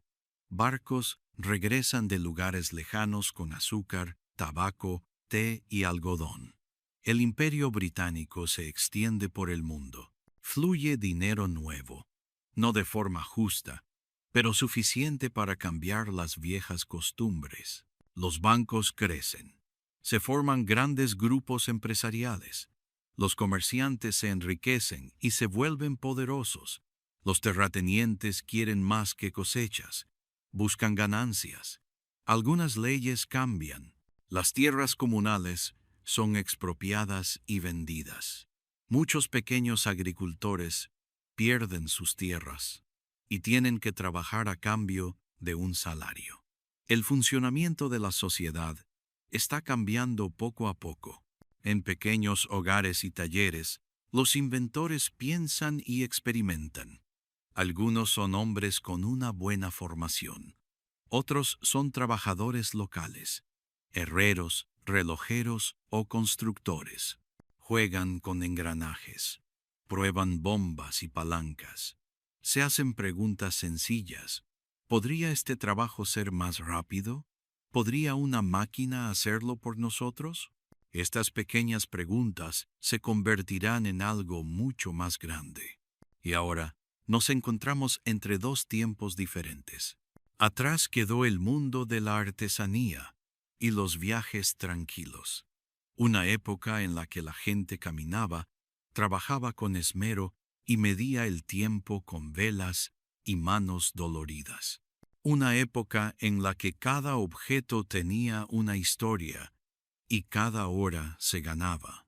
Ante nosotros se encuentra un mundo de fuego y hierro, un mundo de máquinas ruidosas, telas hiladas, vapor bombeando, lámparas encendidas una época donde el trabajo lo realizan las máquinas, el tiempo se considera dinero y las largas distancias se recorren en horas. Pero por ahora, Gran Bretaña sigue tranquila, moviéndose a su ritmo. La tierra está en calma bajo una suave niebla matutina. En una pequeña cabaña, una mujer hila lino. El fuego crepita. El cielo está iluminado. Tararea una melodía transmitida de generación en generación. Ella aún no lo sabe, pero el mundo está a punto de cambiar. Un mundo en movimiento. Mucho antes del estruendo de las ruedas del tren sobre las vías, antes de que las máquinas de vapor cruzaran la tierra con humo y velocidad, viajar en Gran Bretaña era lento, duro y agotador. La gente se desplazaba principalmente a pie. Si tenían más dinero, podían montar a caballo o pagar mucho por sentarse en una diligencia. Estas diligencias eran pesadas, hechas de madera, y se desplazaban con dificultad por caminos ásperos y embarrados. Un viaje de Londres a Manchester podía durar 4 días, e incluso más si hacía mal tiempo. Y el clima a menudo era malo. La lluvia convertía los caminos de tierra en lodo espeso. En invierno, la nieve impedía viajar. La primavera trajo inundaciones que rompieron puentes. El verano tuvo mejor clima, pero no mejores carreteras. Viajar era lento, incómodo y costoso. Para la mayoría, simplemente no valía la pena. Así que la gente se quedó cerca de casa. Las aldeas estaban aisladas unas de otras. La gente solo vendía cosas en las cercanías. La noticia tardaba mucho en difundirse. Los agricultores vendían lo que cultivaban a poca distancia. Pequeños talleres vendían productos a compradores locales. El mundo parecía enorme, pero la gente solo podía llegar a una pequeña parte de él, hasta donde sus piernas o un caballo les permitían llegar. Pero poco a poco, las cosas empezaron a cambiar. Todo empezó con agua. Gran Bretaña tiene muchos ríos y arroyos, y la gente usaba barcos para transportar mercancías como grano, lana y madera. Pero los ríos no siempre ayudaban. Podían inundarse, secarse o tomar un curso sinuoso e inútil. Entonces los constructores empezaron a cambiar eso. A finales del siglo XVII y principios del XVIII, Gran Bretaña inició uno de sus cambios más importantes: la construcción de canales. Se trataba de vías fluviales artificiales, excavadas a mano, que utilizaban esclusas y senderos a lo largo de sus márgenes.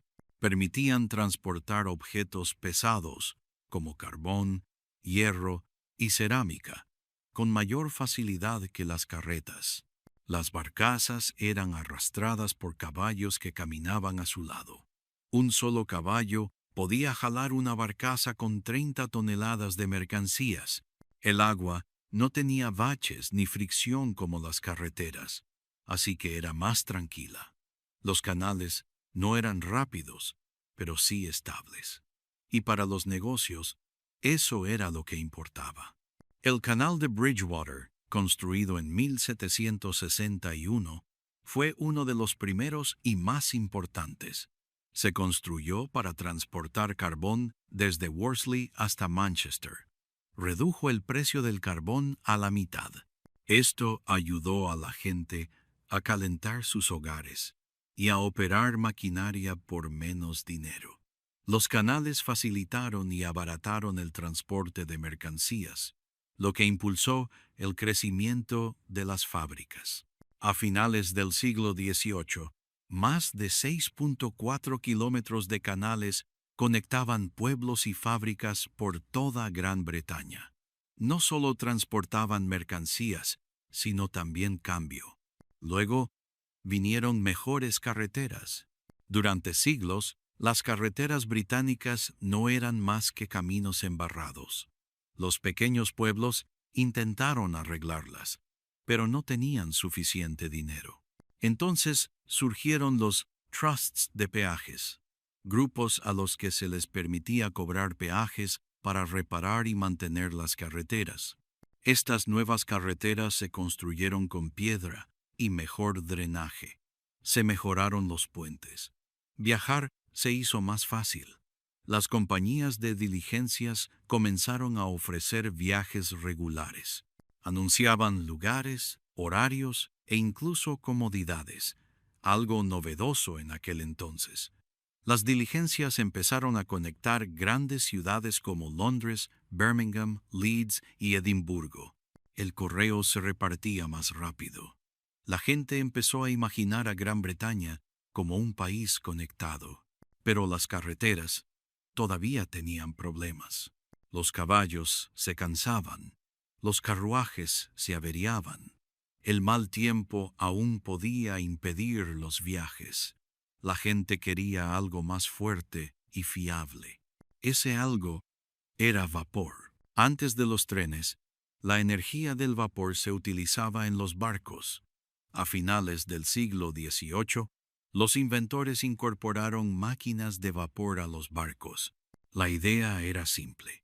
Si el agua facilitaba el transporte de mercancías pesadas, ¿podrían las máquinas de vapor mejorar aún más los barcos? La respuesta fue sí. En 1807, un estadounidense llamado Robert Fulton lanzó el Clermont, el primer barco de vapor exitoso. Gran Bretaña no tardó en seguirle. Para las décadas de 1810 y 1820, los barcos de vapor navegaban por el río Támesis y cruzaban el Canal de la Mancha. El comercio costero se aceleró. Los puertos se volvieron más activos. Los barcos podían navegar incluso cuando no soplaba el viento. Al igual que los canales, los barcos de vapor hacían que el mundo se sintiera más cercano. Todo esto, canales, carreteras y barcos de vapor, sentó las bases de la revolución industrial. Estas fueron las rutas, las conexiones, las redes. No solo transportaban carbón y tela, transportaban ideas, trabajadores y esperanzas. Las fábricas ahora podían obtener carbón de lugares lejanos. Los productos terminados podían enviarse a nuevos lugares. La gente también podía desplazarse para buscar mejores trabajos o una vida mejor. Una fábrica en Manchester podía funcionar con carbón del sur de Gales, usar algodón de Estados Unidos y vender telas a la gente de la India. Fue un cambio silencioso, pero poderoso. Una revolución en el modo en que se movían las personas y las cosas. Y esto fue solo el comienzo. Aún no se habían tendido las vías del tren. Las locomotoras de vapor no circulaban por tierra, pero se estaba preparando el camino. El mundo estaba empezando a moverse, no solo más rápido, sino más lejos. Y una vez que empezó, no pararía. El motor del progreso de James Watt. El nombre de James Watt puede sonar discreto ahora, como algo sacado de un museo o de un libro escolar. Pero en su época, Watt rebosaba energía. Era un pensador, un solucionador de problemas. No se hizo famoso por pura suerte. Se hizo importante porque se planteaba constantemente preguntas. Watt no fue el primero en trabajar con vapor. Ese mérito se lo deben a personas como Thomas Savery y Thomas Newcomen. Pero si bien ellos abrieron las puertas a la energía del vapor, Watt las amplió por completo. Su gran idea no fue construir la primera máquina de vapor. Se trataba de hacer uno que realmente funcionó bien. James Watt nació en 1736 en Greenock, Escocia. Su familia estaba formada por trabajadores cualificados. De joven, Watt Trace dedicó a fabricar herramientas para medir y realizar cálculos matemáticos. Este trabajo requería manos cuidadosas y una vista aguda, habilidades que Watt poseía en abundancia. En 1763, Le pidieron que arreglara una maqueta de una máquina de vapor Newcomen. No funcionaba correctamente. Era lenta y consumía demasiado carbón. La mayoría la habría reparado sin más y habría seguido adelante. Pero Watt no. No solo arregló el motor, lo estudió. ¿Por qué quemaba tanto carbón? ¿Por qué era tan débil? ¿Por qué desperdiciaba tanta energía? Lo observó con atención, lo desarmó, lo reconstruyó. Entonces, un día, tuvo una idea. No fue una idea repentina, sino una solución inteligente y sencilla. El problema era cómo se enfriaba el vapor. En la máquina de Newcomen se introducía vapor en la misma parte de la máquina que luego se enfriaba con agua.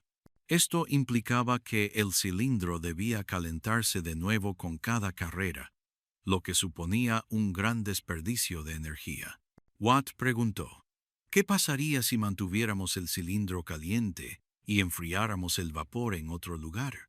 Así que construyó un condensador independiente, una segunda parte de la máquina donde el vapor podía enfriarse y convertirse en agua. Este pequeño cambio marcó una gran diferencia. Ahora, el motor consumía mucho menos carbón, funcionaba más rápido y con mayor suavidad. Era mucho más eficiente. Y esto fue solo el comienzo. En 1769, Watt obtuvo una patente para su idea. Pronto se asoció con un empresario llamado Matthew Boulton, quien lo ayudó a convertir su diseño en un negocio exitoso. Formaron una compañía llamada Boulton y Watt, y juntos construyeron máquinas de vapor para su uso en toda Gran Bretaña. En 1782, Watt realizó otra gran mejora: el pistón de doble efecto. Los motores anteriores usaban vapor para empujar el pistón en una dirección. Luego, la gravedad lo empujaba hacia atrás. El nuevo diseño de Watt usaba vapor en ambos lados del pistón. Empujaba y tiraba, duplicando la potencia y haciendo que el motor funcionara con mayor suavidad. Watt también descubrió cómo convertir este movimiento de vaivén en un movimiento giratorio. Utilizó un ingenioso engranaje llamado engranajes solares y planetarios. Ahora, las máquinas de vapor podían hacer girar ruedas y accionar máquinas, no solo bombear agua. Este fue un gran paso adelante. Para el año 1800, casi 500 máquinas de vapor de Watt ya estaban en funcionamiento. Impulsaban minas de carbón, fábricas textiles y talleres de hierro. La revolución industrial ya no era solo una idea. Se estaba produciendo a diario, en la vida real. Watt nunca dijo que inventó la energía de vapor. Siempre atribuyó el mérito a quienes lo precedieron. Pero era su nombre, vatio, que se convirtió en una unidad de potencia, escrita en motores y bombillas, incluso hoy en día. Lo que hizo que su trabajo fuera tan importante no fue solo lo que hacía, sino lo que permitía a otros hacer. Las fábricas ya no necesitaban estar junto a los ríos. Se podrían construir molinos en las ciudades, no solo en el campo. La producción podía crecer. Los trabajadores podían reunirse en un solo lugar. El vapor había liberado a la industria de la naturaleza. El motor de Watt no era solo una herramienta, era la puerta a un nuevo mundo, lleno de máquinas, fábricas y cambios acelerados. Aún así, Watt siguió siendo un hombre tranquilo. No buscaba la fama. En sus últimos años trabajó en otros inventos, como herramientas para copiar letras. Daba largos paseos por las colinas de Escocia. Murió en 1819, antes de que los trenes cubrieran la tierra o los barcos de vapor dieran la vuelta al mundo, pero sus motores sobrevivieron. En fábricas y talleres silbaban y giraban, moviendo pistones y haciendo girar engranajes. Y con cada giro, llevaban consigo el sueño de un hombre que una vez contempló un motor lento y chirriante y se atrevió a preguntar, ¿puede esto ser mejor? Hilos y máquinas. La revolución textil. La revolución textil fue uno de los cambios más importantes de la revolución industrial. Antes de que existieran las máquinas, la producción de telas se realizaba de manera manual, lo que tomaba mucho tiempo y esfuerzo. Sin embargo, con la invención de nuevas máquinas, la producción de tejidos pasó a ser mucho más rápida y eficiente. Las máquinas que se inventaron durante este período permitieron producir telas en grandes cantidades y a precios mucho más bajos, lo que transformó por completo la industria textil. Uno de los inventos más importantes fue la Spinning Jenny, una máquina que permitía hilar varias bobinas de hilo al mismo tiempo. Este invento, creado por James Hargreaves, permitió aumentar la producción de hilo y hacerla más económica. Posteriormente, el telar mecánico de Edmund Cartwright revolucionó el proceso de tejido, ya que facilitó la creación de telas más rápido y con menos esfuerzo humano. Estas innovaciones hicieron posible la producción masiva de textiles, algo que no se había logrado anteriormente. La revolución textil también cambió la forma en que trabajaban las personas. Miles de obreros comenzaron a trabajar en fábricas especializadas en la producción de tejidos. Las fábricas de textiles se convirtieron en centros de trabajo que empleaban a hombres, mujeres y niños.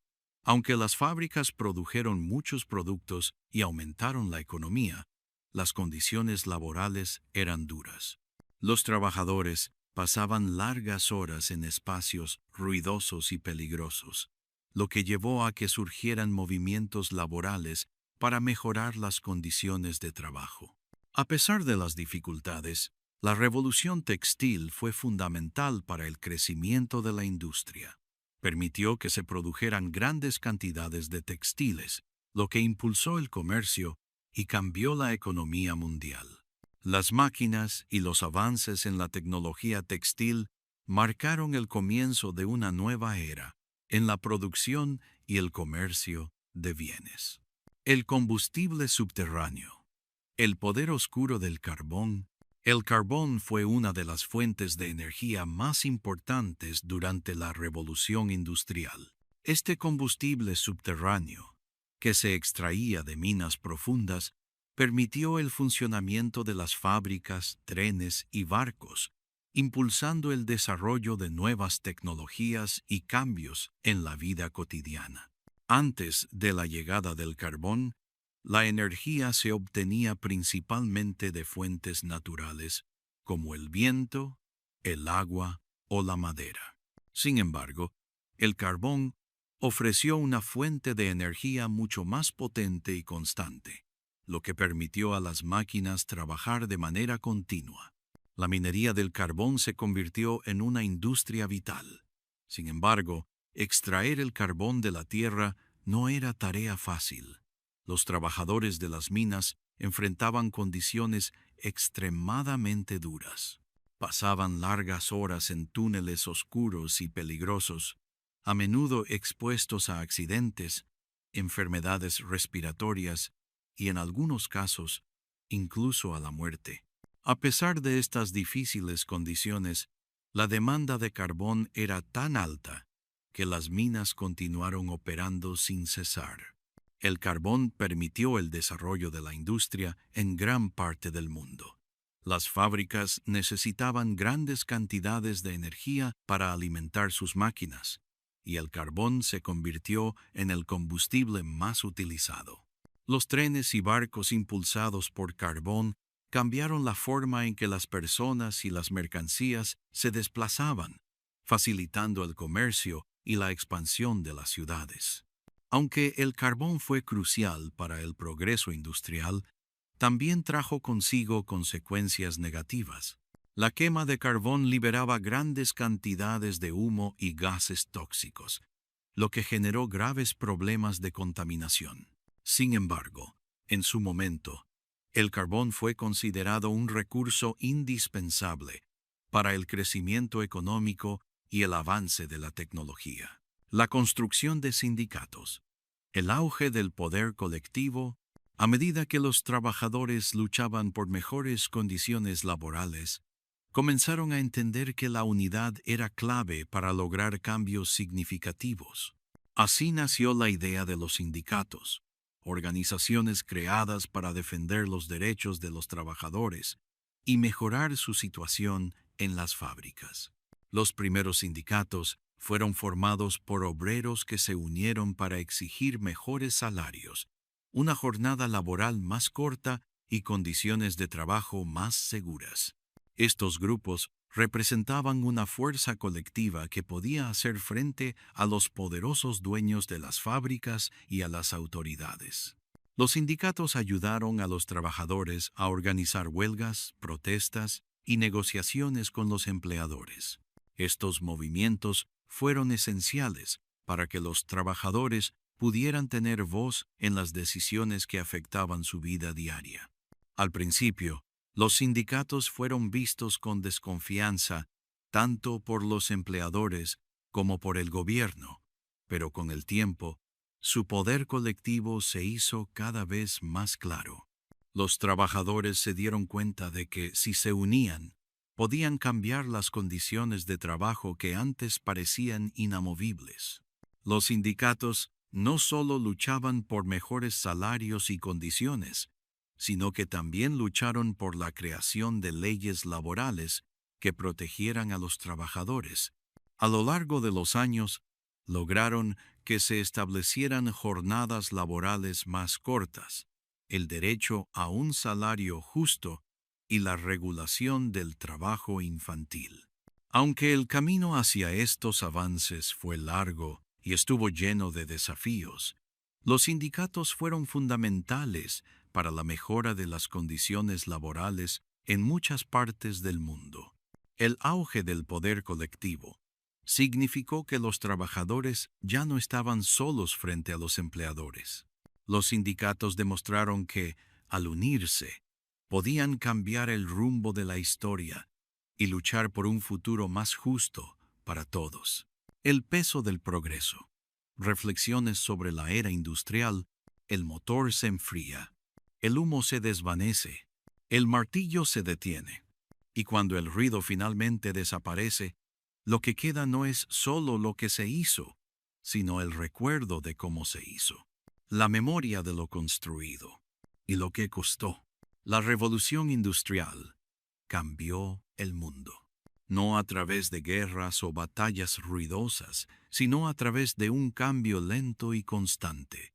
Cambió la forma de vivir de la gente. Cómo trabajaban, cómo veían el mundo.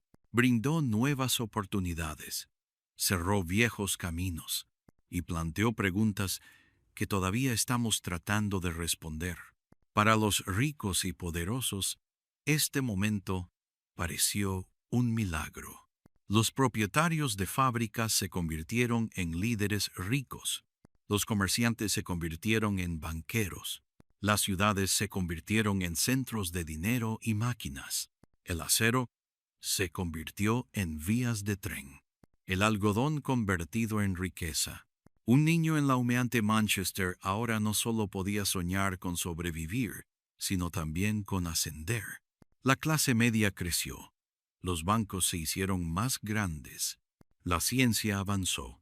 Electricidad, agua potable, medicamentos, transporte.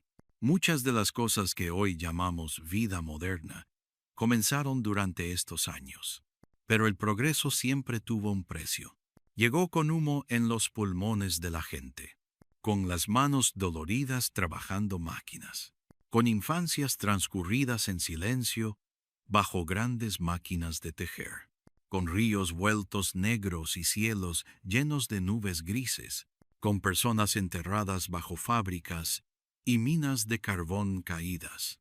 Llegó con familias obligadas a trasladarse a ciudades superpobladas, con viejas formas de vida arrancadas.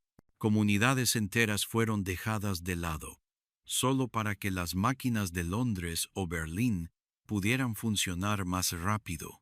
Siempre hubo que tomar decisiones difíciles, y esas decisiones ayudaron a algunos, pero perjudicaron a muchos otros. Pero esta historia no trata solo de dolor, también se trata de fuerza, sobre cómo las personas lucharon contra los roles que les fueron asignados, cómo los trabajadores construyeron sindicatos, primero en secreto, luego abiertamente, cómo sacaron a los niños de las minas y los enviaron a la escuela, cómo las mujeres salieron de las fábricas y entraron en la vida pública, cómo escritores, oradores y luchadores se enfrentaron a la injusticia, cómo, incluso en un mundo construido para la velocidad y el dinero, la gente exigía respeto, y al hacer eso, cambiaron el significado del progreso. Porque las máquinas pueden hacer avanzar la historia, pero la gente decide hacia dónde va. Y la gente de la era industrial, incluso con todas sus luchas, tomó decisiones que todavía importan hoy. Ese trabajo debe tener límites, que la vida necesita equilibrio, que ningún niño trabaje por dinero, que el futuro necesita más que solo máquinas y metal. La era industrial también cambió algo más profundo. ¿Cómo vemos el tiempo? Antes, la vida seguía a la naturaleza, el sol, las estaciones, la tierra. Después, siguió el silbato de la fábrica, el reloj, el horario de trabajo. El trabajo se volvió regular. También el tiempo libre. Empezamos a medir nuestras vidas por lo que hacemos. Esta manera de pensar en realidad nunca desapareció. Incluso ahora, en los altos edificios de oficinas y en los trabajos digitales, la fábrica todavía resuena. Fichamos. Intentamos hacer más. Perseguimos el éxito.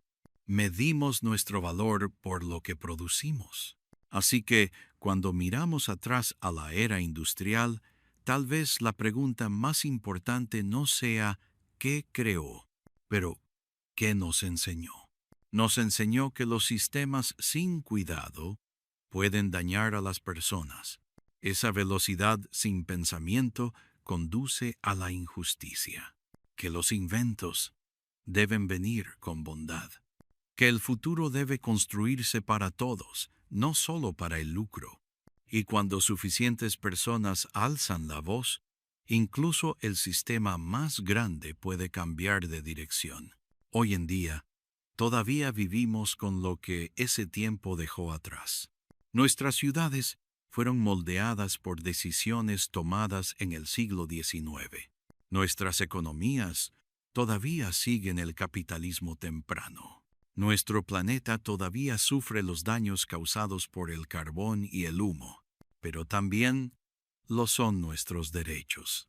El fin de semana, la jornada laboral de 8 horas, escuelas públicas, el derecho a votar. Todas estas fueron conquistadas por trabajadores, pensadores, luchadores y soñadores de aquella época. Personas que vieron que el mundo giraba demasiado rápido y dijeron, merecemos algo mejor que esto. La revolución industrial no solo cambió la tierra y las ciudades, cambió lo que la gente espera de la vida.